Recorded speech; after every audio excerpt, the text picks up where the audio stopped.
Kak Zura, udah lama kali nggak jumpa Kak ya, Masya Allah.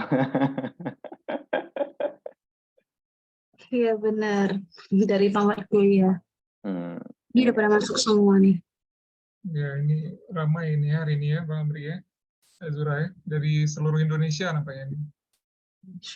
waduh jangan begitu dong. Ada Bu Ulan.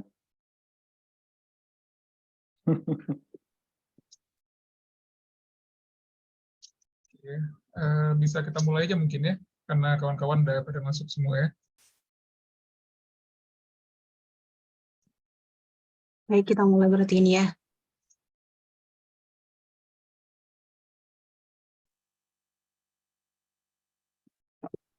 Oke, ini kita mulai ya. Ya, silakan Kak. Ya, Ya, bismillahirrahmanirrahim. Assalamualaikum warahmatullahi wabarakatuh. Rabbi syrah li sadri wa yassir li amri wahlul min lisani yafqahu qawli. Syukur alhamdulillah hari ini di sore hari ini alhamdulillah teman-teman semuanya sudah berhadir di webinar kita tentang peran sketsa dalam desain interior maupun arsitektur. Saya ucapkan terima kasih buat teman-teman semuanya yang telah meluangkan waktu dan on time ya, di tepat 16.30 udah pada hadir semuanya. Semoga nanti ke depan kita dapat mengikuti webinar ini dengan baik. Terlebih dahulu sebelum kita masuk ke dalam webinar ini, kami ingin memperkenalkan diri terlebih dahulu bahwa kegiatan ini dilaksanakan oleh Prodi Desain Interior ISBI Aceh, yang dimana alhamdulillah di khususnya bulan 6 ini ISBI Aceh telah diberikan izin untuk membuka Prodi Desain Interior ISBI Aceh. Nah, jadi buat teman-teman semuanya yang khususnya buat adik-adik ya yang tamat SMA, yang belum tahu bergabung kemana ataupun berminat di jurusan desain interior, tapi selama ini desain interior yang ada kita ketahui kan ada di luar Sumatera gitu ya. Adik-adik harus ke Jawa dulu. Tapi alhamdulillah di tahun ini ISBI Aceh diberikan izin, jadinya salah satu prodi desain interior ya se-Sumatera yang negeri yang bisa diakses untuk adik-adik seperti itu. Nah, baik. Nah, ini penerimaan mahasiswa baru jalur SNMPTN Barat 2023 dan terakhir pendaftaran ini dilakukan pada tanggal 27 Juni. Jadi buat adik-adik semuanya ataupun ibu-ibu yang memiliki anak-anak yang ingin kuliah di mana tapi belum tahu mereka daftar di mana, mari bergabung bersama ISBI Aceh dengan program studi desain interior. Untuk informasi lebih lanjutnya nanti bisa kontak langsung ataupun nanti kegiatan kita ini kan adanya media grup WA, nanti informasi berkaitan tentang desain interior bisa ditindaklanjuti melalui grup ini. Baik, saya ucapkan terima kasih buat Pak Amri ya telah meluangkan waktunya dalam kegiatan webinar ini. Kita langsung saja dalam webinar ini. Terlebih dahulu kita coba berkenalan dulu agar teman-teman semuanya mengenal lebih dekat siapa sih Pak Amri itu. Nah, namanya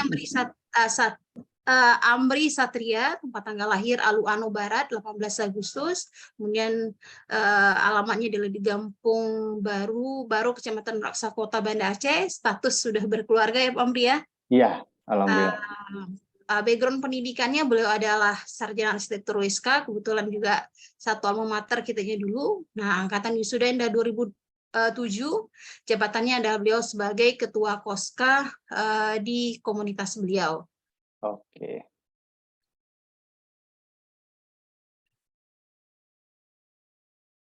Oke. Pak Novel. Nah, oke, ini kita langsung saja kita berikan waktu dan tempat buatnya Pak Amri dalam menyampaikan webinar peran sketsa dalam desain interior dan arsitektur. Silakan Pak.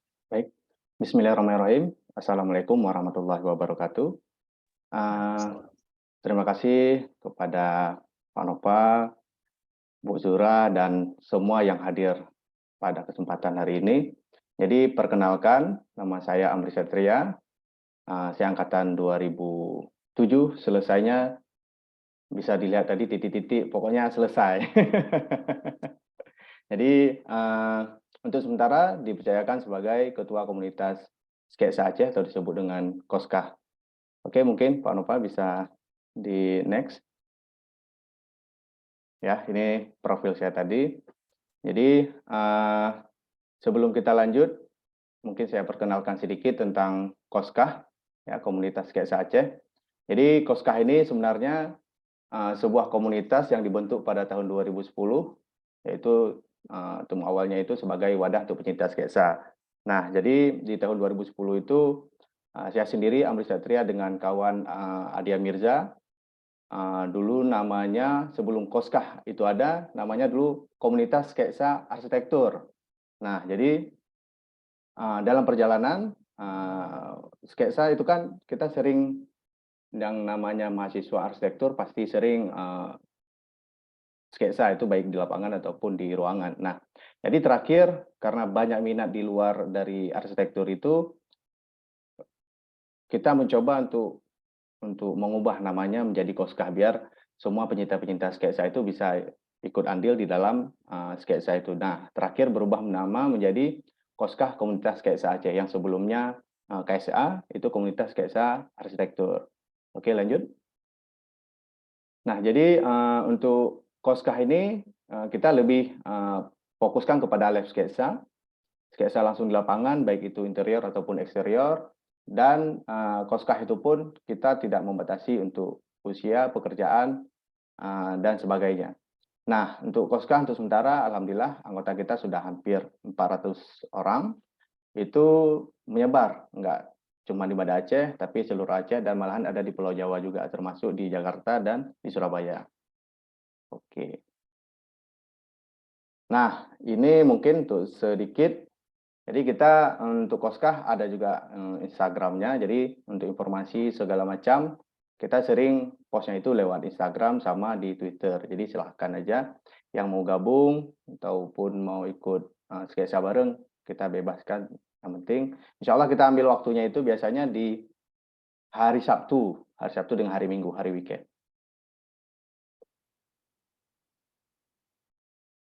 Oke, jadi ini event yang pernah kita ikuti.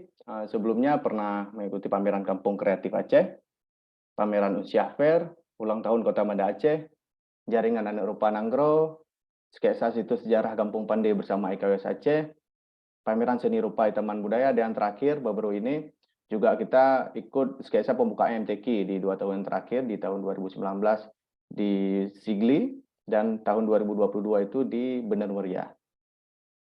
Oke, dan terakhir juga ada kita buat caution, Koskah Exhibition, dan insya Allah di tahun ini kita juga mau buat caution yang kedua. Jadi nanti bagi kawan-kawan yang ingin ikut gabung, silahkan aja, itu kita rencananya buatnya di bulan 12 tahun ini, insya Allah. Dan yang terakhir itu kita ada ikut Expo Pemuda Kreatif yang dilaksanakan beberapa waktu yang lalu dari tanggal 2 dengan tanggal 4. Dan alhamdulillah Koskah menjadi komunitas terbaik di acara tersebut. Nah, jadi ini event yang pernah kita ikuti. Oke, lanjut. Nah, jadi kita memang lebih fokusnya itu ke lab sketsa. Nah, jadi objek yang kita lihat itu langsung kita sketsakan. Nah, nanti apabila di slide yang di tengah, yang tengah bawah, ini angkatan 2021. Jadi kita bawa ke caution pertama itu, sekalian kita promosikan untuk sketsa dasar dan sebagainya. Nah, ini sketsa baru bersama kawan-kawan Koskah. Oke. Nah, ini hasil karya sketsa. Nah, kita fokusnya itu di sketsa di bagian di Koskah ini, kita tidak gunakan yang pertama itu alat bantu seperti roll ataupun strip. Jadi kita lebih fokusnya itu memang betul-betul freehand tanpa menggunakan alat bantu. Karena kenapa? Kalau kita gunakan alat bantu nanti akan ketergantungan, dan satu lagi begitu salah dihapus ataupun enggak. Ini kan lebih kita ke soft skill ya, skill. Jadi Kalau skill itu kalau memang kita asah dengan tangan langsung, itu akan lebih terasa dan hasilnya pun lebih bagus menurut saya. Karena kita kalau misalnya kita ketergantungan dengan step ataupun roll, nanti apabila kita ke lapangan ataupun ada yang mau kita sketsa tapi lupa kita bawa salah satunya, jadi terakhir nggak bisa sketsa. Nah, ini hasil dari 6 ini semua kita menggunakan betul-betul freehand gitu ya untuk sketsanya. Jadi kita langsung di lapangan mencari sudut atau objek yang mau kita sketsa dan hasilnya itu ini semua hasilnya lebih kurang sekitar 2,5 jam paling lama. Oke, lanjut. Nah, ini karyanya ada beberapa. Ini karya saya. Yang pertama itu Masjid Raya, yang kedua di PSI Taman Putropang, depan Putropang ya. Nah, satu lagi untuk kubah Masjid Raya. Oke. Nah, ini sketsa pertama. Jadi ini sketsa ini lumayan berumur juga nih. Sudah berapa tahun ya? Dari 2007 alhamdulillah udah hampir 15-16 tahun. Jadi ini pakai roll dulu pertama kali disuruh dengan dosen untuk sketsa rumah tinggal. Nah, ini dia masih alhamdulillah bisa disimpan. Jadi luar biasa ini kenangan terindah. Oke, lanjut Pak Nova. Nah, jadi ini kan kita membahas sekarang untuk desain interior dan arsitektur. Sebenarnya interior dan arsitektur itu saling berkaitan karena di arsitektur itu juga ada namanya mata kuliah nanti ruang dalam 1, ruang dalam 2, dan saya rasa di desain interior juga belajar tentang arsitektur juga. Nah, jadi mungkin sedikit tentang desain interior itu adalah bidang ilmu mempelajari perencanaan ruang dalam interior dengan pertimbangan fungsi, sosial budaya, teknologi, material tren, dan gaya hidup.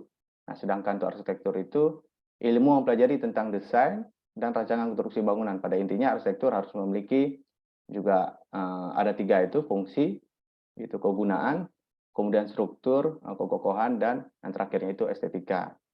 Jadi sebenarnya desain interior, arsitektur, kemudian tata kota itu satu kesatuan sih sebenarnya. Cuman untuk dalam pembelajarannya mungkin kalau interior dia lebih ke ruang dalam, untuk arsitekturnya lebih mempelajari tentang desain dan segala macam. Oke, lanjut. Nah, jadi ini sebelum kita bahas terlalu jauh, kita harus tahu dulu sketsa. Mungkin apa itu sketsa? Banyak yang berpikir orang bisa gambar karena setahu ini kita saling sharing aja ya. Jadi boleh nanti saling berbagi ilmu. Menurut saya itu sketsa itu beda dengan menggambar dan beda dengan melukis. Jadi tahapan paling awal itu adalah sketsa. Oke, lanjut, Pak. Nah, ini kan secara umum sketsa adalah suatu gambar atau lukisan yang masih kasar untuk mengkonkretkan ide yang masih abstrak dan terjebak dalam pikiran. Itu secara umumnya. Nah, menurut para ahli, malahan ada yang sketsa adalah suatu ungkapan yang paling esensial dalam seni dan memiliki fungsi sebagai media dalam sebuah proses kreativitas dan sebuah karya. Menurut Pak Eko Agus Prawoto, malah sketsa adalah sebuah desain awal atau planning pada saat hendak menciptakan sebuah lukisan. Nah, jadi di sini bisa kita simpulkan bahwa sketsa adalah ide awal, konsep dasar ataupun coretan kasar. Jadi dia sketsa itu adalah awal mula coretan. Karena kenapa? Sketsa ini sebenarnya roh. Kalau menurut saya roh bagi anak arsitektur malah dan juga roh bagi desain interior, anak-anak yang mau kuliah nanti di bagian desain interior, termasuk juga roh bagi pencipta seni, lukisan dan segala macam. Karena kenapa? Sebelum kita merancang, sebelum kita mendesain, pasti ada coret dulu. Nah, coret-coret inilah yang dibilang dengan mungkin dari ide awal, kemudian kita ungkapkan dalam gambar, nah berupa konsep dasar, coretan awal, dan ataupun coretan kasar. Nah, itu untuk melakukan sebuah desain dan karya itu diperlukan dulu yang namanya sketsa. Oke, lanjut. Nah, selanjutnya fungsi dan tujuan sketsa mungkin nanti bisa diambil untuk kalian. Jadi beberapa saya sampaikan sedikit. Sketsa memiliki fungsi sebagai awal atau meminimalisir kesalahan dalam membuat gambar atau lukisan. Nah, jadi sketsa juga memiliki fungsi sebagai pembantu untuk meningkatkan kemampuan desain dalam mengkoordinasikan hasil pengamatan dan keterampilan tangan. Nah, jadi fungsinya itu kita kalau misalnya lab sketch ini ceritanya ke lab sketch, jadi kita bisa mengembangkan konsep cepat dalam mengeksplorasi juga visual. Karena kenapa? Waktu kita live sketch itu, kita mengamati dan kita juga merasakan suasana ataupun keadaan waktu kita sketsa. Nah, jadi sebelum kita mendesain, kalau misalnya dalam hal mendesainnya itu, kita coret-mencoret dulu sebelum kita lanjut ke bagian desain. Nah, di sini fungsinya meminimalisir kesalahan dalam membuat gambar atau lukisan ini, termasuk juga kesalahan dalam berkarya, termasuk mendesain. Nah, tujuannya itu apa?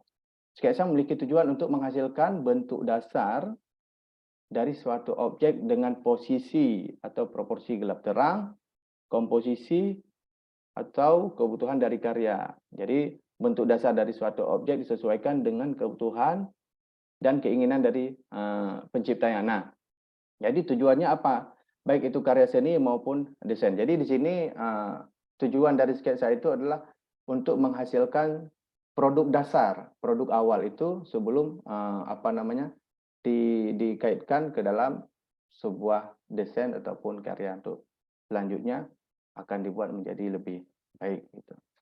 Oke, lanjut. Nah, jadi ini alat tempur ya. Jadi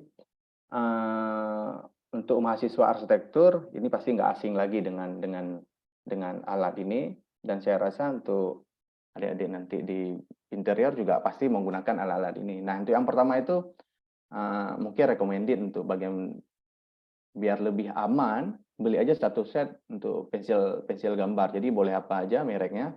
Yang intinya dia dari HB sampai biasanya 2H sampai 8B itu udah maksimal kali untuk biar nanti waktu gelap terang rendernya itu lebih bagus. Nah, yang nomor 2 ini drawing pen ini saya dari pertama kuliah sampai selesai menggunakan drawing pen. Karena kenapa? Lebih murah. Jadi ini luar biasa memang. Ini drawing pen yang diidam-idamkan oleh mahasiswa. Setiap mahasiswa pasti mempunyai drawing pen yang snowman ini yang dari 0,1. Tapi yang 0,05 jarang. Kita gunakan memang sering yang 0,1 sampai 0,8. Yang terakhir ini Micron, ini agak sama juga kualitasnya sama. Oh bukan, apa namanya?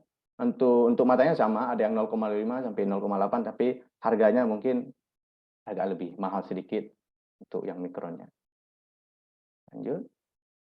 Nah, ini juga sama. Ini roll segitiga. Roll segitiga ini sangat dibutuhkan dan yang menyesuaikan budget lah. Sekarang malahan ada yang agak KW-nya sedikit, ya silahkan aja. Jadi untuk roll untuk mahasiswa arsitektur sama interior design ini yang paling dibutuhkan, termasuk yang pensil 0,05 itu yang pensil mekanik, ya. Oke, pensil mekanik. Nah, ini juga termasuk fine color. Dulu kami menggunakan di ruang dalam waktu kuliah dulu menggunakan fine color. Jadi sekarang banyak sekali model-model ataupun yang diperjualbelikan itu, ini mungkin yang saya recommended itu ada fine color ataupun touch new sama pensil warna. Jadi silahkan pensil warna pun kalau bisa dibelinya itu yang sekitar 48 warna kalau nggak salah, itu lebih bagus ya, karena untuk banyak pilihan warnanya. Jadi kalau misalnya beli yang 12 ya bisa aja, tapi ya kurang untuk jumlahnya. Oke, lanjut. Nah, ini yang perlu diketahui sebelum kita sketsa itu. Jadi tahapan-tahapannya itu yang pertama huruf teknik. Nah, huruf teknik ini mungkin bisa belajar di rumah masing-masing. Dalam artian dimanapun ini huruf teknik lebih cenderungnya itu huruf kapital ya, huruf teknik itu. Jadi nanti akan ada kita jelaskan. Kemudian yang kedua, titik, garis, dan ruang. Atau titik, garis, bidang, dan ruang. Kemudian ada titik hilang, mungkin nggak asing lagi bagi kawan-kawan semua. Ada titik hilang 1, 2, dan 3. Dan sudut pandang ada mata burung, mata cacing, dan terakhir itu mata manusia atau mata normal. Nah, kemudian dari hasil itu nanti akan keluar hasil karya itu berupa perspektif. Nah, perspektif ini pun bisa berupa interior ataupun eksterior. Nah, dalam interior dan eksterior bisa juga digunakan mata burung, mata cacing dengan mata manusia, sama titik hilang. Tapi paling sering digunakan dalam sketsa itu titik hilang 1 dan 2 ya. Karena untuk eksteriornya, kecuali kita mengamati sebuah kawasan untuk eksterior, kawasan itu menggunakan mata burung. Nah, untuk proporsi yang terakhir itu untuk proporsi skala ataupun perbandingan, dan yang terakhir itu tahapan dalam sketsanya. Untuk yang terakhir itu adalah rendering gelap terang ataupun pencahayaan. Oke, lanjut. Nah, ini untuk huruf teknik. Jadi fungsi huruf teknik ini sebenarnya dipergunakan untuk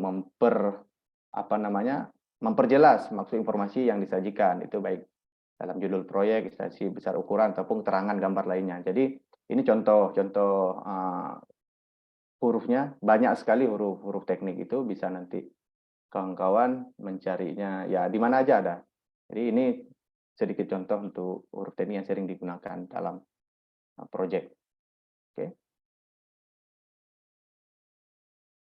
Nah, ini titik tadi, titik, garis, bidang, dan ruang. Nah, jadi titik ini adalah unsur paling dasar dalam sketsa. Jadi kita sering kenal itu titik, garis, bidang, menjadi ruang. Nah, jadi saya singkatkan aja. Jadi dari titik-titik itu menjadi nanti sebuah garis. Nah, dalam garis itu, kalau disusun akan menjadi sebuah bidang. Nah, dalam bidang itu namanya 2 dimensi. Karena kenapa? Bidang itu kalau dalam sketsa lebih ke tampak. Nah, jadi apa yang terlihat di depan itu sebuah bidang. Nah, bidang itu lebih dominannya tampak 2 dimensi. Nah, terakhir dari bidang itu akan kalau digabungkan dari beberapa bidang yang bisa menghasilkan suatu sketsa dengan artian kesan ruang, itu akan menjadi ruang ini 3 dimensi. Karena kenapa? Kalau ruang itu sudah ada sisi kiri kanan, bahasanya sudah perspektif. Jadi dalam kategorinya sudah 3 dimensi, sehingga ruang ini dikatakan kami konsepnya itu lebih pernah dengar mungkin malahan singkatan dari Aladin, alas, atap, dinding. Itu sering dulu ya namanya untuk singkatan untuk ruang. Ruang itu sudah menjadi 3 dimensi. Oke, lanjut. Nah, ini unsur garis. Unsur garis melelahkan, tapi hasilnya pasti memuaskan. Karena kenapa? Saya dulu belajar dengan dosen saya yang bernama Pak Masdar Jamaluddin. Beliau memberi tugas ataupun untuk bisa sketsa. Karena saya dulu dasarnya memang nggak bisa sketsa, butuh waktu hampir 3 tahun malahan untuk belajar sketsa. Jadi nggak mudah, bukan waktu yang singkat. Karena dulu mungkin yang pertama keterbatasan media. Sekarang kan media mudah sekali. Nah, jadi yang saya pelajari itu yang pertama garis vertikal, kemudian horizontal, diagonal. Nah, dari ketiga ini, vertikal, diagonal, sama horizontal, bisa dikombinasikan di gambar yang ke nomor 2. Ya, di nomor 2. Jadi ini hampir tiap minggunya itu saya 10 lembar saya buat ukuran A3 timbal balik. Untuk belajar unsur garis saja. Nah, selebihnya nanti bisa diperbanyak dengan variasi-variasi garisnya. Oke, lanjut. Nah, titik hilang. Jadi titik hilang ataupun finishing point itu adalah titik di mana objek semakin mengecil atau hilang dari pandangan atau titik terjauh dari pandangan mata manusia atau suatu objek. Nah, titik hilang ini kan titik acuan sebenarnya. Titik acuan untuk dalam sketsa. Jadi bisa dibilang juga titik hilang ini adalah titik di mana sejauh mata memandang. Jadi betul-betul dia jadi titik acuan. Ya, titik acuan nanti bisa kita jelaskan lagi. Jadi titik hilang dibagi menjadi 3. Yang pertama satu titik hilang, seperti saya sebutkan yang sebelumnya, satu titik hilang. Jadi dalam teknik sketsa ataupun menggambar itu sebuah objek dilihat dari satu sisi perspektif saja. Nah, jadi kalau misalnya dalam interior fokus ke satu sisi, itu satu dinding. Jadi nanti kiri dan kanan itu mengikuti satu titik hilang. Jadi konsepnya bisa diambil mata normal, mata burung, ataupun mata cacing. Nah, sedangkan yang 2 titik hilang adalah teknik sketsa yang memperlihatkan 2 titik sudut pandang. Nah, jadi kalau dalam sketsa 2 titik hilang, kalau untuk eksteriornya saya sering singkat itu dengan bahasa titik hilang A dengan titik hilang B. Jadi bebas saja sebenarnya, biar mudah bagi kawan-kawan, mana yang lebih mudah silahkan aja, nggak masalah. Jadi kalau satu titik hilang itu adalah satu objek, jadi satu titik acuan. Nah, sedangkan yang 2 titik hilang itu 2 objek atau 2 sudut acuan. Kalau misalnya kita bagi menjadi garis tengah, dia akan ada satu sisi sebelah kiri, satu titik hilang, sebelah kanan akan ada satu titik hilang. Nah, sedangkan yang nomor 3 sama juga, ini tambahan. Nah, malahan yang untuk tiga titik hilang ini jarang digunakan, tapi jarang, bukan enggak, jarang digunakan, tapi sama juga konsepnya dengan 1 atau 2 titik hilang, cuman ini ada tambahan di atas garis normal tadi kan mata kita ya, mata manusia.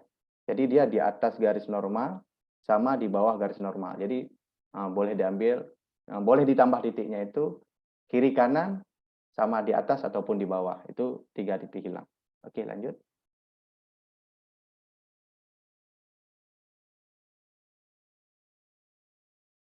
Nah, ini mungkin nanti bisa di inilah ya. Jadi kalau misalnya sudut pandang mata normal itu saya singkatkan aja, saya singkat dengan misalnya biar mudah dipahami. Sudut pandang mata normal itu atau mata manusia adalah mata kita. Mata kita kan, jadi kalau misalnya kita jongkok, tentu otomatis sudut mata kita juga akan lebih rendah. Jadi kalau kita naik tangga misalnya, otomatis sudut pandang mata manusia itu lebih tinggi. Nah, jadi acuan daripada mata normal itu adalah mata manusia, mata kita. Ya, itu sudut pandang untuk mata normal. Sedangkan untuk mata burung, sederhananya sudut mata burung itu di atas mata kita, di atas mata normal. Jadi burung itu kan seolah-olah dia terbang gitu kan. Jadi yang terlihat itu dari atas ke bawah. Nah, kalau misalnya di sini kita mata normal kita di tengah sini, jadi mata normal itu adalah di tengah-tengah, ya, di tengah-tengah. Mata manusia itu kita anggap aja di tengah. Jadi mata burung itu di atas, sedangkan yang nomor 3 mata cacing itu di bawah. Jadi dia dari bawah lihat ke atas, sedangkan mata burung itu dari atas lihatnya ke bawah. Oke, lanjut. Nah, ini satu titik hilang. Jadi bisa dilihat di gambar nomor 1 untuk nomor B, nomor C sama nomor F itu untuk interior menggunakan satu titik hilang. Nah, jadi posisi itu menentukan sudut pandang. Nah, sudut pandangnya kita menggunakan satu titik hilang. Untuk nomor F dia agak lebih ke samping, jadi harus sejajar dengan mata si yang mau sketsa ini. Misalnya kita yang mau sketsa di posisi di tengah. Kalau kita berdiri di tengah berarti di nomor C. Jadi kalau misalnya kita lihatnya ke sudut, kita ambil nomor B, dan kalau misalnya nomor F kita agak lebih ke pinggir lagi. Nah, sedangkan untuk yang A, D, dan F itu 2 titik hilang. Jadi yang garis merah ini, yang titik-titik garis merah, bisa dilihat itu arah sudut pandang. Jadi di sini ke kiri yang titik hilang pertama, yang di tengah itu yang A, titik hilang kedua. Sama juga dengan D sama yang E. Nah, untuk yang satu titik hilang bisa dilihat di gambar nomor kedua. Itu prosesnya, step pertama masih kotak, kemudian nomor 2. Nah, ini titik hilangnya pas di tengah. Ya, pas di tengah. Jadi semua garisnya, acuannya larinya ke titik tengah ini. Itu untuk titik hilang pertama atau satu titik hilang. Oke, lanjut. Nah, ini yang sketsa satu titik hilang tadi. Jadi kalau untuk interior, ini bisa dilihat kawan-kawan semua. Jadi garis normal, ini kan ada garis nih di tengah. Yang untuk gambar pertama itu ada garis di tengah, garis horizontal. Jadi itu sebagai acuan mata manusia. Ya, mata manusia. Sedangkan yang untuk dinding paling ujung itu adalah 2 dimensi, itu sebagai tampak yang kita bilang tadi. Nah, untuk yang gambar nomor 2, ini bisa dilihat. Ya, jadi kira-kira berapa titik hilang kita ambil. Ya, ini sama persis seperti gambar nomor 1. Jadi satu titik hilang, semua acuannya itu bisa di tengah. Ini posisi si yang objeknya yang melihatnya itu pas di posisi tengah. Oke, lanjut. Nah, kemudian 2 titik hilang. Jadi di sini di gambar nomor 1 VP1 sama VP2. Jadi saya sering gunakan itu dengan bahasa titik hilang A atau titik hilang B. Jadi yang A sebelah kiri, yang B untuk sebelah kanan. Nah, jadi di sini bisa kita lihat untuk yang mata normal itu digambar nomor 1 itu yang di tengah, ya, yang di tengah. Kemudian untuk mata burung yang di atas. Oh, yang bawah, sorry maaf. Yang untuk mata burung yang bawah. Jadi yang kotak ini yang bawah, jadi yang terlihat itu adalah bagian atasnya. Sedangkan untuk mata cacing itu yang paling atas. Jadi yang terlihat bagian bawahnya. Nah, ini contohnya di gambar nomor 2. Ini untuk kalau misalnya untuk sebuah bangunan menggunakan 2 titik hilang ya. Jadi untuk stepnya bisa dilihat untuk yang pertama semua garisnya yang dari tengah itu kan nomor 1 ada 3 garis vertikal. Ya, garis vertikal. Jadi garis vertikal yang tengah ini sebagai acuan garis terdepan, garis terdekat dengan manusia. Nah, itulah yang membagikan antara titik hilang 1 dengan titik hilang 2. Oke, lanjut. Nah, ini untuk bagian interior. Jadi di gambar yang pertama ada 2 titik hilang. Ya, jadi sketsa itu bisa jadi nanti titik hilangnya itu nggak harus dalam kertas, malahan bisa di luar kertas. Nah, ini untuk yang pertama, untuk yang bagian interior, di dinding yang tengah itu ada 1 titik hilang, semua garisnya itu tertuju ke titik hilang pertama yang A. Kemudian yang satu lagi dari garis vertikalnya, dari horizontal, kemudian terlihat di luar kertas itu ada titik hilang B. Ya, itu untuk yang gambar pertama untuk interior. Sedangkan yang untuk eksterior, sini jelas untuk titik hilang masih di dalam kertas. Jadi untuk sebuah objek bangunan tertuju ke titik hilang A dengan titik hilang B. Oke, lanjut. Nah, ini yang saya bilang tadi, yang ketiga. Jadi 3 titik hilang ini biasanya jarang digunakan, tapi kalau misalnya digunakan, dia lebih ke sebuah kawasan. Karena kenapa? Ini kan ada garis garis horizontal nomor 1 dengan nomor 2. Jadi itu adalah garis mata manusia, garis normal, ya. Jadi di bawah, jadi clue-nya gini. Di bawah garis normal itu adalah mata burung. Di atas garis normal itu adalah mata cacing. Jadi itu clue-nya. Karena kenapa? Dari atas melihat ke bawah itu mata burung. Jadi ini seperti contohnya di gambar nomor 2. Ini lagi buat bangunan tinggi. Karena untuk 3 titik hilang ini bagusnya itu memang dibuat untuk bangunan tinggi sama kawasan. Oke, lanjut. Nah, ini tadi dari atas lihat ke bawah, ya, yang gambar yang kedua, dan ini dari bawah lihat ke atas. Jadi yang saya bilang tadi, jadi ini dari garis normal lihatnya ke atas. Yang tadi kan dari garis normal lihatnya ke bawah. Sedangkan yang ini gambaran terakhir ini dari garis normal lihatnya ke atas. Jadi lebih ke bangunan tinggi. Ya. Ini untuk 3 titik hilang. Jadi setiap sudut pandang ataupun setiap titik hilang itu punya nilai tersendiri. Jadi kalau misalnya nanti sudah terbiasa, pasti sudah tahu, pasti seru kali. Oke, lanjut.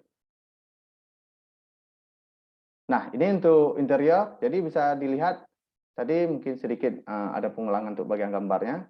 Di nomor 1 itu titik hilang 1, ya, pas di tengah. Tuh, nomor 1. Kemudian untuk nomor 2, ini menggunakan 2 titik hilang. Dan yang ketiga sama juga menggunakan 2 titik hilang. Jadi bisa dilihat acuan garisnya. Sebelum sketsa itu tentukan dulu titik hilangnya. Jadi kalau nanti terlalu banyak garis juga bingung. Karena kenapa? Bingung dengan garis bantu. Karena sebenarnya titik hilang ini adalah garis bantu dalam sketsa. Ya, jadi bisa dilihat ini ada yang nomor 4, 3 titik hilang untuk interiornya. Kemudian untuk nomor 5, 2 titik hilang. Dan nomor 6 juga 2 titik hilang. Oke, lanjut. Nah, kemudian nomor 4 itu perspektif.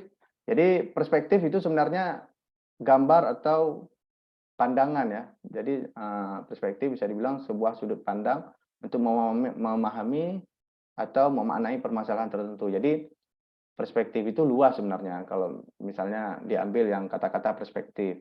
Nah, jadi kalau kita dalam ilmu seni atau ini kan berkaitan dengan proyek dalam artian interior dengan arsitektur. Jadi lebih ke seninya.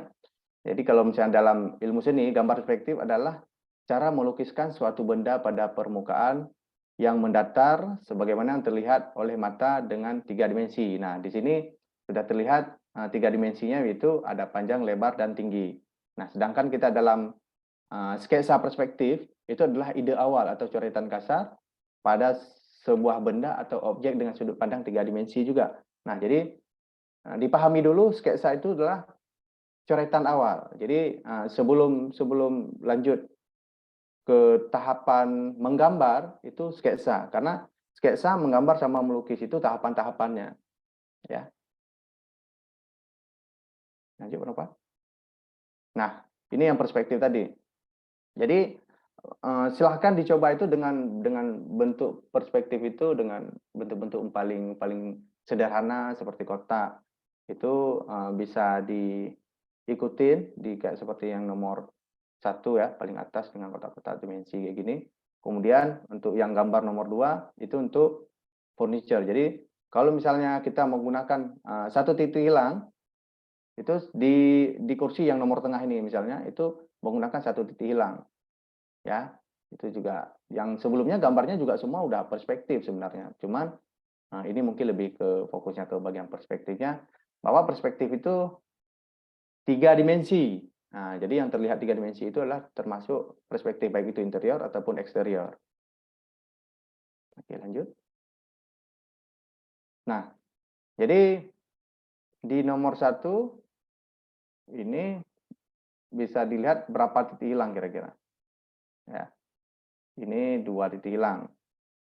Kalau misalkan kalian bisa lihat, 1 ke sudut arah ke depan, 1 lagi ke sebelah kiri. Nah, sedangkan yang nomor 2, kalau misalnya nanti ada objek bangunannya melingkar ataupun apa namanya bulat, jadi dalam sketsa itu sebenarnya trik dalam sketsa untuk bangunan melingkar ataupun kolom misalnya kita bilang, itu usahakan waktu ngerender nanti untuk biar ketahuan bahwa itu kolom bulat, ngerendernya itu dari rapat ke jarang. Jadi bukan ngerendernya dengan garis horizontal ataupun vertikal, tapi usahakan dengan garis vertikal tapi dari rapat ke jarang. Jadi dari sudut agak rapat, semakin ke tengah jarang, habis itu ke rapat lagi. Jadi dia akan terlihat seperti melingkar kolom ya, seperti kolom. Oke, lanjut. Nah, selanjutnya proporsi atau skala. Nah, ini perlu sebenarnya. Jadi dalam sketsa itu kalau misalnya kita nggak dapat proporsinya, nanti sketsa kita aneh, nggak simetris, nggak seimbang. Jadi bayangkan kalau misalnya objek yang kita buat, misalnya bangunan atau kita bilang aja rumah tinggal. Rumah tinggal skalanya seharusnya kan disesuaikan dengan skala manusia. Jadi apabila manusianya lebih tinggi daripada bangunan, itu kan aneh kan bentuknya, karena kenapa? Itu enggak proporsi. Nah, jadi proporsi atau skala dalam sketsa adalah perbandingan antara bagian yang satu dengan yang lainnya, seperti besar kecil, luas sempit, panjang pendek, ataupun jauh dekat. Nah, jadi perbandingan ini dimetimbangkan seperti bidang gambar dengan objeknya. Dalam sketsa juga perlu adanya proporsi ataupun skala perasaan. Nah, skala perasaan di sini, makanya dalam sketsa itu nggak semua itu perlu dengan proporsi real. Proporsi real itu kalau dari 2 dimensi yang saya bilang tadi, misalnya ruang, tadi kan ada tampak. Tampak itu misalnya real ukurannya 3 kali 4. Itu real ukurannya. Tapi begitu kita buat sketsa, yang di depan ini kan seolah-olah lebih besar. Itu bukan berarti dia lebih tinggi. Tetap ukurannya 4 meter. Tapi karena kita sketsa, dia menjadi berubah ukuran karena kita menggunakan 1 titik hilang ataupun 2 titik hilang. Nah, sama juga di sketsa itu perlu skala perasaan. Nah, skala perasaan itu seperti misalnya,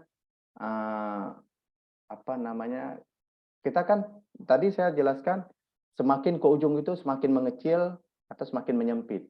Nah, skala perasaan itu kita bisa tahu bahwa paling ujung itu kecil, semakin ke depan semakin besar, semakin tinggi, semakin besar, semakin tinggi. Nah, jadi objek yang mulai perasaan ini usahakan kalau misalnya ada satu objek, eee, apa namanya, usahakan perbandingannya itu boleh dengan, bantuan. Artinya bantuan itu bisa sebagai penunjang, bisa jadi pohon, bisa manusia ataupun kendaraan. Itu menjadi acuan dasar dalam sketsa kalau misalnya kita nggak tahu real dengan ukuran yang jelas. Nah, ini yang untuk tahap yang terakhirnya itu rendering. Jadi di sini yang untuk sebelah kanan, untuk eksteriornya, jadi ini monokrom menggunakan yang tadi seperti fine color ataupun cat warna lainnya, itu bisa aja. Tapi kalau dalam Koska memang kita lebih fokusnya itu monokrom, hitam putih, jadi bebas saja kalau misalnya bagi kawan-kawan memang suka untuk menggunakan warna ya silahkan aja. Jadi rendering ini adalah atau pencahayaan dalam sketsa merupakan teknik arsiran yang digunakan untuk memperlihat cahaya yang datang dari sisi kanan kiri ataupun sisi lainnya. Jadi cahaya itu kan menyesuaikan. Jadi kalau dalam gambar ini sisi depan ini agak lebih terang dan sudut agak lebih gelap. Karena kenapa? Cahaya ini berarti cahaya dari sebelah kanan ya, sebelah kanan sehingga yang sebelah kanan lebih terang, yang untuk yang sebelah kirinya tertutup. Jadi yang tertutup itulah yang lebih gelap. Karena kalau misalnya kalian nggak menggunakan watercolor atau sejenisnya, kita menggunakan biasanya untuk gelap terangnya itu arsiran berupa campuran dari garis vertikal, horizontal, sama diagonal. Jadi semakin gelap garisnya semakin ditimpa, semakin gelap garisnya semakin ditimpa. Ya, lanjut. Nah, ini bisa dilihat dari sketsa interior yang sebelah kiri, ini menggunakan yang saya bilang tadi warna. Jadi di area paling bawah dari gambar nomor 1, ini kan cahayanya bisa dari sebelah kanan nih sebenarnya. Jadi sebelah sini lebih gelap, area sebelah kanan. Area sebelah kiri yang sebelah kasur. Nah, untuk yang ini yang sebelah kiri saya itu full color, sedangkan untuk yang sebelah kanan itu menggunakan monokrom. Jadi ditimpa bisa dilihat di sini lebih yang paling gelapnya itu garisnya ditimpa lagi. Ya, untuk gelapnya jadi ditimpa dengan garis vertikal ataupun diagonal untuk yang sebelah kanan. Ini menggunakan berapa titik hilang, kawan? Ini menggunakan 2 titik hilang juga. Ya, jadi ada satu garis ke sebelah kiri dan satu lagi garisnya ke sebelah kanan, lurus ke depan ya, agak lurus ke depan. Oke, lanjut. Nah, ini mungkin sedikit yang untuk sketsa pohon. Nah, jadi sama juga sebenarnya. Sketsa sebenarnya bisa apa aja objeknya, bisa berupa pohon, bangunan, interior, eksterior, landscape dan sebagainya. Jadi sketsa itu adalah ingat sekali clue-nya adalah sketsa itu adalah coretan awal. Coretan awal ataupun ide awal, konsep dasar. Itu yang dinamakan dengan sketsa. Jadi setelah itu dikomponisikan ke dalam proyek ataupun desain itu dari perkembangan dari sebuah sketsa. Nah, jadi yang sebelah kiri untuk pohon, jadi bisa dilihat yang areanya yang gelap ya, yang gelap ada 2 sisi yang gelap. Yang pertama itu sisi paling bawah. Nah, jadi otomatis yang sebelah cahayanya itu dari kanan atas turunnya ke bawah. Itu bisa dipahami untuk bagian pohonnya yang untuk gambar yang pertama. Sama juga dengan gambar yang 2 ya, yang di tengah, yang di atas. Berarti cahayanya juga sama, ada yang terakhir ini untuk bangunan. Nah, bangunan di sini jelas sekali kita lihat campuran dari beberapa garis. Ini ada garis vertikal, diagonal, sama horizontal. Nah, paling bawah, lihat paling gelap. Ini semua garisnya diulang-ulang, ditimpa nih garisnya. Jadi menggunakan 1 pensil ataupun 2 pensil yang berbeda ukurannya. Jadi kan terlihat nih, mana yang lebih terang dan mana area yang lebih gelap. Ya, mungkin itu saja untuk sedikit perkenalan dengan sketsa. Jadi mungkin ada penjelasan yang mau ditambahkan, boleh. Intinya kita saling sharing aja. Sekian, terima kasih. Wabillahi taufiq wal hidayah. Assalamualaikum warahmatullahi wabarakatuh. Waalaikumsalam warahmatullahi wabarakatuh. Terima kasih buatnya Bang Amri ya, tadi penjelasannya cukup banyak bagaimana peran sketsa baik itu dari interior maupun arsitektur itu sangat penting ya Bang Amri ya. Iya, betul. Ternyata sketsa itu adalah salah satu hal kerja cepat para desainer ketika mereka ingin menunjukkan hasil desainnya sebelum lanjut ke 3D gitu ya. Jadi bagi saya pribadi, ketika seorangnya bisa jago di sketsa itu adalah sebuah kelebihan yang luar biasa menurut saya Bang Amri, karena di zaman sekarang itu kan anak-anak dari segi mahasiswa ataupun arsitek maupun desainer, mereka lebih memilih menggunakan alat digital seperti Alat digital ya, betul. kayak gitu ya, daripada sketsa, karena memang kedetalan gambar tarikan garis menggunakan sketsa ini kan nggak semua orang bisa gitu.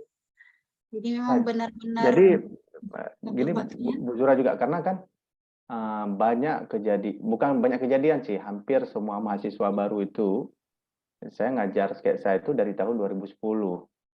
Jadi mereka ekspektasinya terlalu tinggi lah, artinya gini, terlalu tinggi.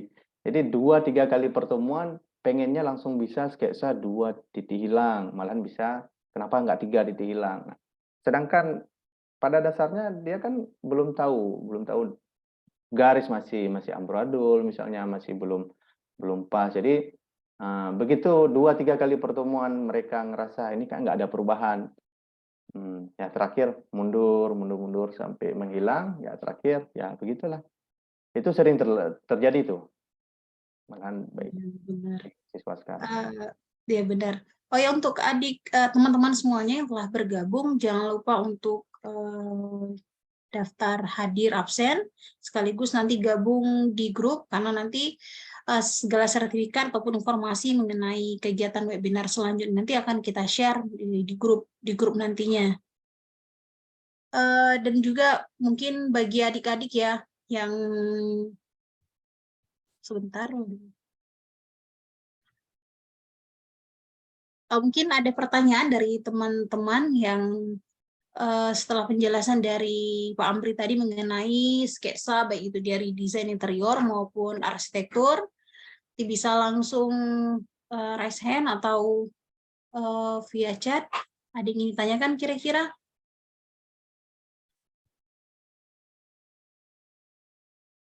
Jadi sambil kita menunggu pertanyaan-pertanyaan daripada audiens, saya ingin mengingatkan kembali bahwa desain interior ini nggak lepas dari ilmu-ilmu sketsa ya Pak Amri ya. Karena ketika kita ngedesain, nunjukin ke klien, jadi sebelum kita nunjukin 3D ataupun hasil rendering, langkah lebih cepatnya kita menggunakan sketsa-sketsa seperti itu. Gitu. Jadi memang nggak semua orang memiliki talenta yang seperti itu, seperti dijelaskan tadi, karena sketsa yang benar-benar bagus itu butuh perjuangan dan butuh pembelajaran, gitu ya. Tapi kalau intinya misalnya gini juga dia, Bu. Yang penting kalau dalam sketsa itu bisa sketsa. Jadi kalau misalnya bagus ya mungkin nanti semakin sering dilatih, sering latihan itu akan terlihat nanti. Yang penting bisa dulu. Nah, itu dia menggunakan trik dan tips tadi, misalnya menggunakan 1 titik hilang, menggunakan sudut pandang, mata normal, mata cacing ataupun mata burung, kemudian dengan proporsi yang sesuai. Nah, begitu item itu sudah diterapkan ke dalam sebuah sketsa, nanti akan terlihat sendiri dia. Pasti akan bagus, hasilnya akan bagus makin sering-sering dulu. baik, Pak Meri, ada satu pertanyaan ini dari Ulil Fahmi. Bagaimana Koska menyikapi perkembangan sketsa digital dari sketsa konvensional? Gimana kira-kira ini? Oke, sebenarnya sketsa itu kan bebas ya, bebas sketsa itu, baik itu dari digital ataupun konvensional. Jadi kita memang fokusnya lebih ke, karena dari Koskah itu sendiri, moto kita itu merekam sejarah lewat sketsa. Ya, merekam sejarah lewat sketsa, kita lebih fokusnya itu ke bangunan-bangunan yang punya nilai sejarah, baik itu bangunan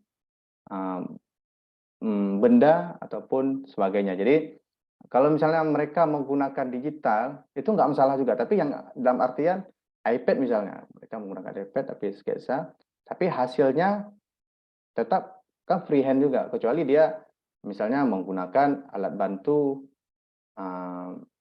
yang apa namanya, kayak seperti roll atau segala macam. Tapi kalau misalnya dalam sketsa kita di lapangan, yang seperti saya jelaskan tadi, bebas. Jadi bagi kawan-kawan memang kalau kami dari Koska itu nggak membatasi sebenarnya, baik itu digital ataupun freehand tadi.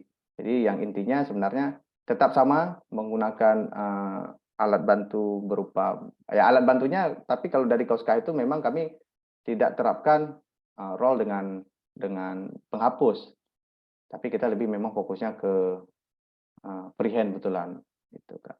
Jadi nggak salah sih sebenarnya, kami aman aja. Jadi sebenarnya memang dalam dunia arsitektur khususnya juga interior design ini diharuskan sebenarnya bagi mahasiswa baru itu untuk melatih tangan ya, melatih skill supaya nanti terbiasa dengan apa namanya, dengan proyek-proyek ataupun desain-desain yang terbaru ataupun karena sketsa itu kan bikin apa namanya Kak, ide ya. Jadi ada ide di kepala nggak bisa dikeluarkan di sketsa kan, agak susah juga. Tapi kalau misalnya ada ide bisa kita luangkan ide itu dalam kertas, itu lebih seru. Tapi kalau misalnya pun menggunakan media itu nggak masalah sih sebenarnya. Oke, jadi nggak ada apa ya, ibaratnya perbedaan lah ya ketika kita menggunakan digital maupun Ya, freehand, cuma jadi kalau tekniknya tetap sama. iya betul. Cuman karena digital kan nanti waktu kita hasil produknya itu kalau dari digital kan hasil print. Nah, mungkin di situ ya hasil print atau kan kalau di pameran nggak mungkin kita kasih nampak hasilnya yang berupa dari laptop tadi ataupun iPad. Tapi kalau misalnya kita memang menggunakan yang manual tadi, hasil karyanya itu jadi gitu. Oke, ini ada satu lagi pertanyaan dari Gladys. Gimana sih Kak cara menentukan terang gelap dalam sketsa? Gimana kira-kira di Bang Amri? Nah, terang gelap itu kan sebenarnya tadi terang gelap berarti rendering ataupun pencahayaan. Jadi apa namanya, pencahayaan itu kan menyesuaikan gelap terangnya itu menyesuaikan sebenarnya dari pencahayaan itu sendiri. Nah, jadi seperti gambar yang sebelumnya tadi, kalau misalnya cahaya datang dari sebelah kanan, otomatis yang sebelah kiri di belakang benda itu ataupun belakang objek itu lebih gelap, ya kan? Dan sebaliknya, kalau misalnya dia dia ada beberapa kategori sebenarnya dalam gelap terang. Misalnya ada satu objek, misalnya seperti bentuk kotak persegi misalnya gitu. Jadi ada objek memang betul dia hadir cahaya itu dari depan. Otomatis yang paling gelap itu adalah sebelah paling belakang. Itu garisnya paling gelap. Kemudian untuk sisi kiri dengan sisi kanan itu agak lebih gelap. Jadi kalau misalnya yang paling belakang itu bisa ditimpa beberapa kali, 3 atau 4 kali garis. Untuk kiri dan kanan itu bisa jadi 1 atau 2 kali aja. Jadi gradasi gelap terangnya itu nampak dari paling gelap ke yang paling terang. Otomatis yang pantulan cahaya pertama di depan itu paling terang. Gitu. Jadi nanti sebenarnya terbiasa aja sih. Karena saya dulu pernah belajar itu, saya bilang dengan Pak Masdar Jamaluddin, saya malah ditaruh lilin. Ditaruh lilin, hidupin lilin, taruh benda, jadi lihat objek tersebut gimana pencahayaannya, mana lebih sisi yang paling gelap dan mana yang paling terang. Karena gelap terangnya itu memang menyesuaikan dengan pencahayaannya. Iya, karena hasil rendering gelap terang itu menunjukkan dari kualitas desainnya Iya, juga jadi ya iya, Bang Amri ya. betul. Karena Lebih dengan gelap real. terang itu jadi lebih nampak real, jadi hidup, ya suasana dari yang kita sketsa itu jadi lebih hidup. Ya, baik. Selanjutnya ada pertanyaan dari Suhendar. Izin bertanya, apakah kalau saya banyak latihan gambaran nanti biasanya. Sebentar ya. Tadi, apakah seorang bisa sketsa praktis tanpa garis bantu dan bagaimana cara melatih sense tersebut? Gimana Kak? Siapa itu? Dari Swender, apakah seseorang bisa sketsa praktis tanpa garis bantu dan bagaimana cara melatih sense tersebut? Ini sebenarnya Pak Swendar ini. Ini kalau betul Swendar bahaya dia. Dia sebenarnya kalau emang betul ya ini Swendar ini, Pak Swendar ini sebenarnya paling jago dia sketsa. Cuman ini kayak malu-malu kucing bertanya kepada saya. Jadi sebenarnya memang saya pernah menggunakan sketsa itu menggunakan garis bantu seperti roll ataupun strip. Tapi ternyata bikin ragu. Terus terang saya menggunakan roll itu terakhir ragu. Ketergantungan, apalagi menggunakan strip. Semakin salah, semakin dihapus. Salah dihapus, salah dihapus. Jadi terakhir kita nggak berani untuk sketsa. Nah, jadi terakhir saya ambil kesimpulan, sketsa tanpa roll, tanpa strip itu lebih cepat, lebih berani dan hasilnya itu karena dalam sketsa itu kan bagus itu relatif, kata orang-orang bagus itu relatif, kecuali jelek itu mutlak, katanya gitu, seperti itu. Jadi, untuk ngerender itu, untuk dalam sketsa itu sering latihan. Maka sering latihan itu dengan berupa garis vertikal dengan garis horizontal, itu sebenarnya sih. Konsepnya tetap berawal dari garis. Jadi selebihnya nanti akan terbiasa sendiri. Lebih praktis freehand. Kalau ditanya mana yang lebih praktis atau segala macam, saya lebih recommended itu untuk yang lebih ke freehand sih. Ya, ya benar. Jadi seiring berjalan waktu, sering latihan, tes itu akan dapat ya. Jadi Iya, betul. bagaimana garis, ketebalan garis maupun gelap terang. Jadi udah menyatu gitu. Jadi ketika kita ngedesain sudah mulai terasa, oh ini nggak cocok atau ini harus dihapus atau dikurangin seperti itulah Iya, kira-kira. betul. Betul, Bu Zura. Ya benar. Nih ada satu lagi pertanyaan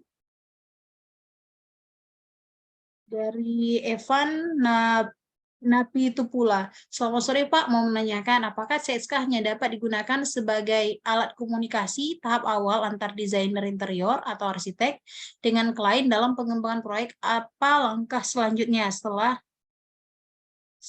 adanya sketsa? Kemudian apakah sketsa juga memperhatikan estetika? Terima kasih sebelumnya Pak. Oke, siap. Saya pernah dapat project itu dengan klien dan hasilnya itu memang betul-betul dengan sketsa. Nah, jadi itu memang kalau dapat project rumah tinggal itu memang lebih terasa kita lebih terasa. Nah, jadi kalau misalnya dalam sketsa kita langsung mendapatkan hasil. Ini mungkin keuntungan dalam bisa sketsa. Kita langsung bisa memproyeksikan hasil dari keinginan klien tadi termasuk juga dari kita. Jadi berupa sketsa itu kan kalau misalnya dari interior sebenarnya lebih mudah dalam memahami dengan sketsa karena mendesain karena interior kan lebih dia ke furniture sama bentuk ruang.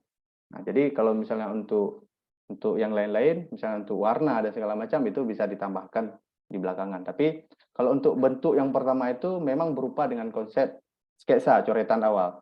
Nah, begitu nanti si klien udah oke, udah deal, baru nanti kita bawa ke aplikasi. Nah, jadi sebelum sebelum sebelum kita bawa ke aplikasi kan nggak mungkin kita jumpa langsung kita buat di aplikasi itu sangat mustahil sebenarnya. Pasti kita berupa coretan dulu, kita tanya kemauan klien seperti apa, mau bahan seperti apa, dan selanjutnya akan dibawa ke media yang lebih inilah. Jadi sketsa itu lebih memudahkan sebenarnya, ya memudahkan dalam pengerjaan apapun itu. Karena seperti saya bilang tadi, memang diharuskan, memang diwajibkan kalau bisa untuk di desain interior ataupun di arsitektur, mahasiswa itu bisa sketsa. Bukan bagus sketsa ya, dipahami lagi, bisa sketsa. Jadi bisa sketsa itu bisa berupa, kalau bagus itu udah nilai plusnya. Tapi kalau misalnya udah bisa, nah bisa inilah yang perlu diasah sama dilatih. Ya, jadi tergantung sama kliennya ini ya, Pak Iya, Amri ya. ya Kalau betul. misalnya ada klien yang mereka minta, kalau proyek pemerintahan ataupun proyek swasta yang mereka inginkan ada gambar DID, jadi sketsa ini hanya sebagai perantara. Tapi kalau Ya, misalnya ya. ada ketemu klien yang mereka, Pak Amri tolong sketsa sebentar desain untuk rumah saya, jadi kenapa enggak? Jadi bisa memilih apakah sketsa ataupun menggunakan sistem gambar kerja. Oke, selanjutnya ini Pak Amri masih banyak nih pertanyaan-pertanyaan dari adik-adik. Sepertinya nih mau masuk kuliah nih. Salam Bang Amri, saya ingin bertanya apakah calon mahasiswa harus galau untuk memilih desain interior atau arsitektur kalau nggak terlalu jago sketsa? Kiat-kiatnya biar cepat jago gimana ya? Nah, ini Nah, kayak curhatan hati para mahasiswa yang mungkin adik-adik loh ya, iya, sebelum masuk kuliah. jadi kalau ditanya sketsa, sebenarnya saya pertama masuk kuliah juga nggak bisa sketsa. Saya butuh waktu hampir 2-3 tahun untuk belajar sketsa. Tapi sekarang kan medianya dulu mungkin agak susah dengan dalam artian kita belajar dan segala macam. Tapi sekarang media udah bagus, komputer dan segala macam, alat-alat sketsa juga lebih bagus. Nah, jadi kalau misalnya dipilih antara interior, arsitektur, yang intinya sebenarnya sama aja, lebih fokusnya kemana nih. Jadi sebelum itu mungkin perlu selai suara dulu. Jadi kalau misalnya belum bisa sketsa, sekarang banyak di YouTube untuk belajar atau tidak. Kemudian paling sering sih satu belajar tarik garis, kemudian coba sketsa bentuk yang paling sederhana, baik itu lingkaran, persegi ataupun segitiga. Kemudian sering latihan atau contoh sketsa orang. Buat sketsa orang semirip mungkin. Diulang-ulang. Nanti akan terbiasa sendiri dan hasilnya itu kalau bisa dikasih tahu ke orang-orang, jangan disimpan untuk pribadi. Jadi biarkan orang menilai. Jadi begitu orang memberi pendapat ataupun respon, jangan juga nanti berkecil hati. Namanya juga kita belajar, pasti prosesnya itu pelan-pelan.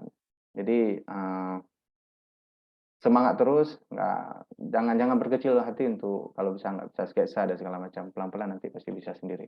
Yang penting sering dilatihan sih, karena sketsa ini kan skill yang kita belajar itu skill dari enggak menjadi ada, dari ada ya diteruskan. Gitu. Ya, juga bisa jadi tambahan ya buat adik-adik tadi yang nanya. Dan Mm-mm. kebetulan saya juga seorang dosen di desain interior ISBI Aceh ini. Nah, inilah dia Saya dosen.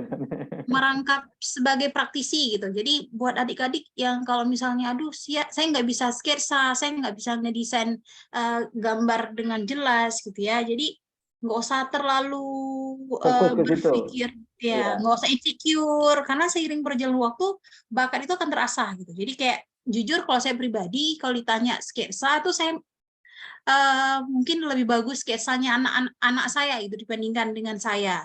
Tapi kan kalau zaman sekarang untuk mendesain itu udah banyak aplikasi-aplikasinya seperti misalnya menggunakan SketchUp ataupun media digital lainnya. Jadi kalau misalnya adik-adik yang memiliki terkendala dalam freehand, jadi nggak masalah. Jadi nggak usah takut sehingga ragu untuk gabung di kampus jurusan desain interior. Mungkin bisa jadi adik-adik mau pilih di ISBI, desain interior ISBI, tapi berpikir nggak bisa sketsa, terus mundur lagi gitu. Jadi semua itu sering berjalan waktu, akan terbiasa, dan tesnya pun juga akan dapat gitu. Jadi kalau misalnya udah sering ngeliatin gambar, sudah sering ngeliatin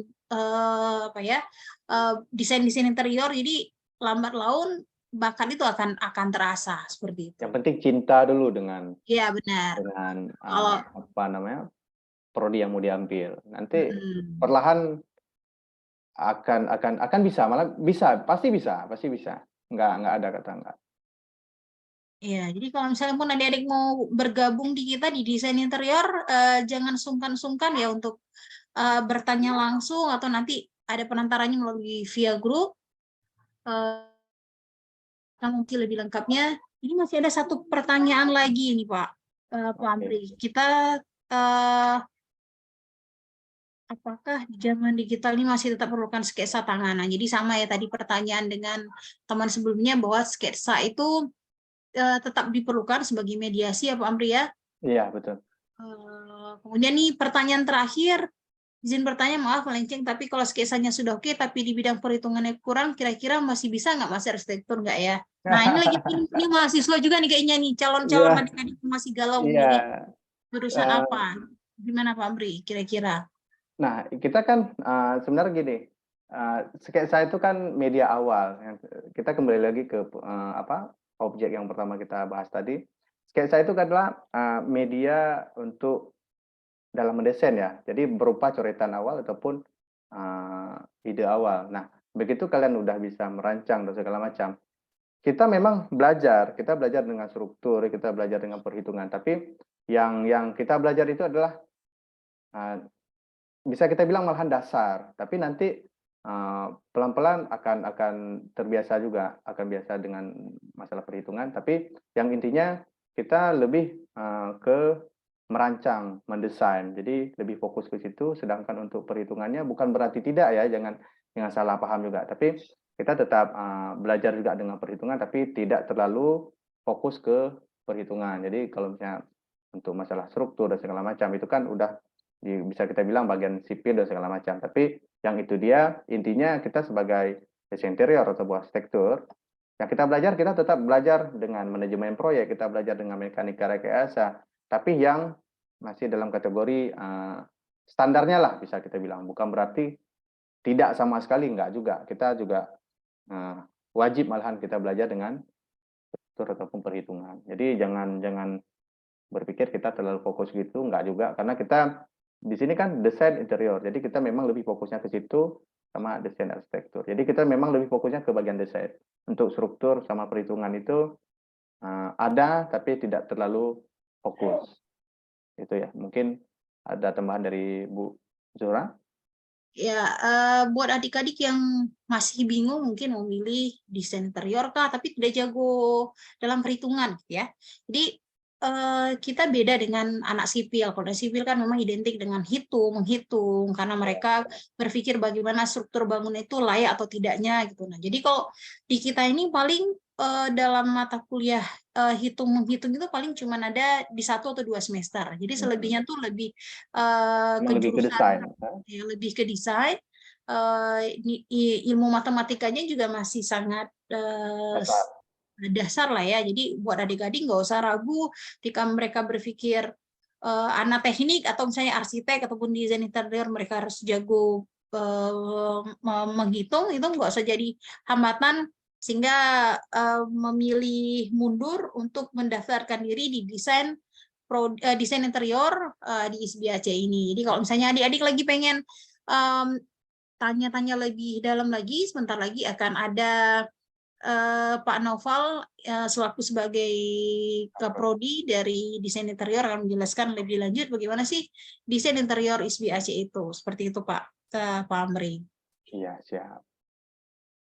Oke, saya kira untuk sesi pertanyaan kita akhiri, kita cukupkan saja ya Pak Amri ya. Boleh, Karena boleh, juga boleh. melihat jam sudah 17.40.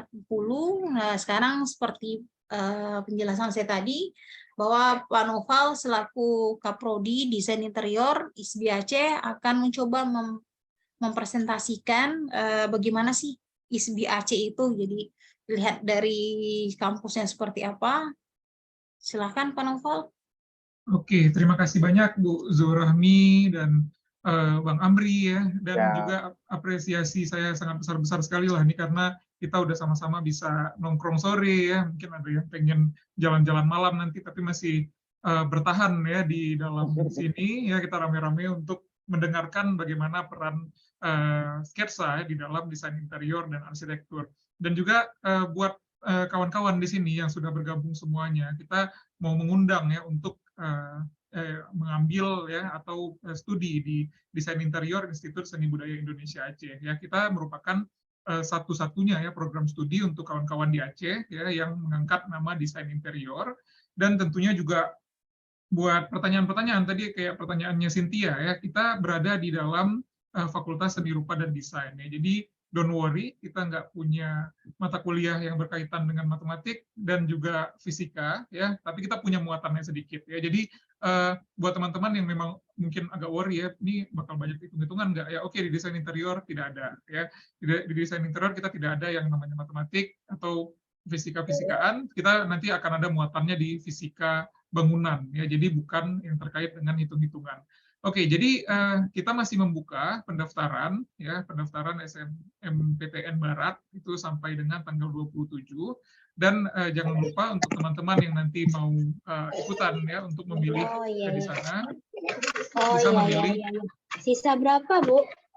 Ininya rumahnya? Dua lagi ya, tipe 55 ya? Waduh. Ya, mungkin bisa memilih nanti kode prodi 11520999. Oke, sedikit soal prodi desain interior. Ya, jadi di ISBI Aceh ini prodi desain interiornya nantinya akan mengangkat etnik interior. Ya, apa itu? Ya, jadi berbasis etnik ini kita ingin mengeksplorasi ya kekayaan seni daerah yang tidak hanya di Aceh saja ya, bahkan juga etnik daerah atau interior daerah di seluruh Nusantara ya. Jadi bagaimana dari rumah-rumah adat atau rumah-rumah vernakular di Indonesia kita bisa mengambil atau mengeksplorasi ide-ide tersebut ya. Dan ini juga merupakan program studi interior pertama di Aceh ya, dan juga salah satu juga PTN di Indonesia dan PTN pertama yang mengambil nama desain interior di Sumatera ya. Jadi buat adik-adik yang juga di Sumatera mau berkuliah di desain interior dan di perguruan tinggi negeri itu cuma ada di ISBI Aceh di Sumatera ya. Jadi jangan sungkan ya, silahkan. Kemudian kita juga punya beberapa prospek kerja lulusan. Yang pertama lulusannya menjadi desainer interior, yaitu yang merancang konsepnya sampai mewujudkan desain interior yang seperti apa, jadi konsultan interior, jadi desainer furniture, ya, jadi wirausahaan, sampai menjadi arsitek interior. Ya, jadi apa bedanya arsitek interior? Arsitek interior ini lebih ke merancang ruang, memperhatikan struktur, utilitas, dan keindahan. Ya, jadi tidak hanya menjadi desainer, tapi juga menjadi arsitek daripada interiornya. Oke, yang terakhir adalah kita kuliah apa aja ya. Yang pertama kita akan ada kuliah nirmana. Ini yang seperti Bang Amri juga tadi sudah sampaikan ya. Ada olah sketsa ya, kemudian ada juga olah 3 dimensi ya. Kita juga kuliah soal ergonomi, ada studio desain interior ya, sampai ada 5 studio. Juga ada beberapa mata kuliah yang berkaitan dengan sejarah ya. Ini bisa dilihat di bawah, sejarah, kemudian arsitektur dan ragam hias di Aceh ya, gaya hidup dan budaya lokal itu berkaitan dengan Nusantara. Bahkan juga kita terkoneksi dengan ragam pilihan MBKM. Ya. Tentunya MBKM di sini, Merdeka Belajar Kampus Merdeka, juga kita terkoneksi dengan biro-biro ya yang ada di Aceh maupun di nasional. Juga nanti kita akan rencanakan bagaimana kita bisa masuk ke pemerintahan, khususnya di bagian kebudayaan. Ya, bagaimana kita bisa juga magang di kebudayaan.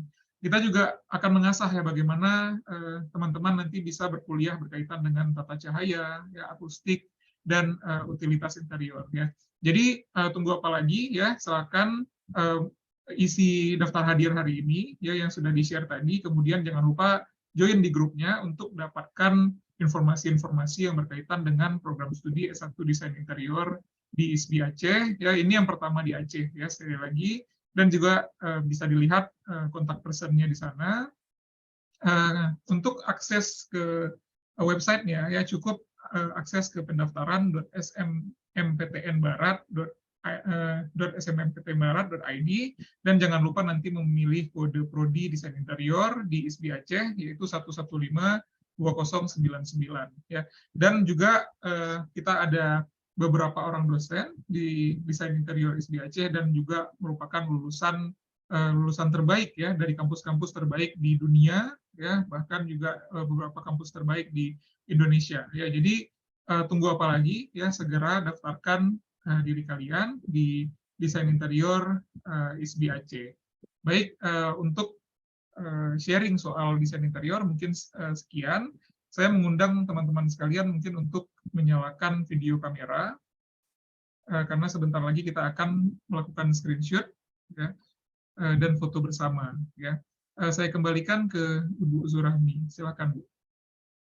Baik, terima kasih Pak Noval untuk penyampaiannya. Jadi sedikit tambah nih Pak Noval ya, kenapa kita mengaungkan bahwa desain interior di ISBAC ini merupakan pilihan yang tepat, karena memang selain dari jurusan yang nomor apa yang ada di Sumatera, kita yang ada di Sumatera ini juga dari segi pembiayaan SPP-nya gitu. Jadi SPP kita juga sangat relatif murah. Jadi kapan lagi ada kampus negeri ya yang biaya SPP ini kan ada jalur mandiri nih Pak Noval ya. Betul, Jadi betul. biasanya kan kalau jalur mandiri itu SPP-nya range-nya mungkin dimulai dari 2 juta mungkin sampai entah puluhan juta gitu. Jadi Betul, kalau betul. kita di ISBAC ini SPP-nya tuh sangat murah. Ya, Ikan Pak Noval, kira-kira betul.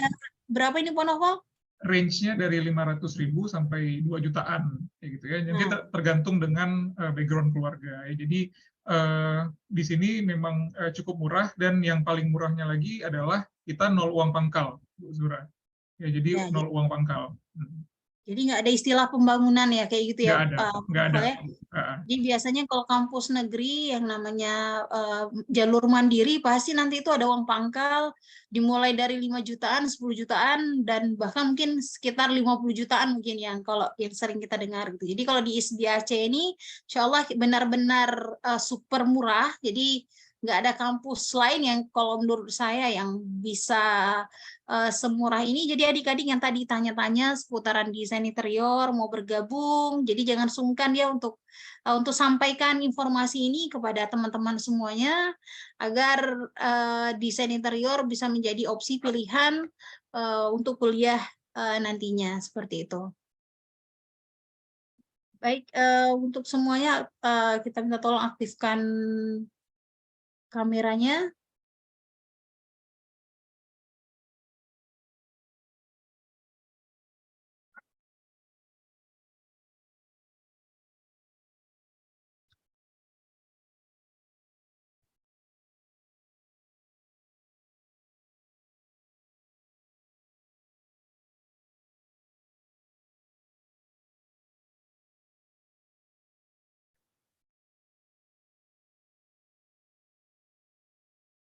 Oke, mungkin sudah bisa kita ambil screen capture-nya ya.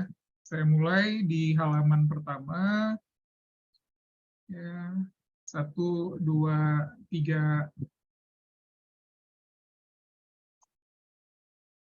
Oke, halaman kedua. 1, 2, 3. Oke, terima kasih. Silakan Bu Zuhra mungkin. Baik, untuk teman-teman semuanya yang jangan lupa untuk bergabung di grup WA, karena nanti segala informasi mengenai webinar ataupun sertifikat akan kami informasikan di grup tersebut. Dan buat adik-adik yang masih galau milih kuliah di mana, jadi jangan sungkan untuk mencoba berdiskusi kembali bersama kami. Insya Allah akan kami respon dengan informasi yang terbaik yang akan kami berikan. Saya ucapkan terima kasih buatnya Pak Noval untuk informasinya, dan juga buatnya Pak Amri hasil presentasi yang tadi mengenai tentang sketsa ya Pak ya. Dan saya ucapkan juga terima kasih banyak kepada teman-teman semua yang telah meluangkan waktu sorenya dalam kegiatan webinar ini. Lebih dan kurang saya mohon maaf. Wabillahi taufiq wal hidayah. Assalamualaikum warahmatullahi wabarakatuh. Waalaikumsalam warahmatullahi wabarakatuh. Terima kasih banyak ini Pak Amri. Ya, terima kasih banyak semuanya kawan-kawan yang sudah hadir.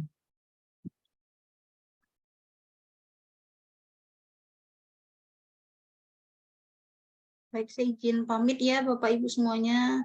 Ya Bu, sama-sama.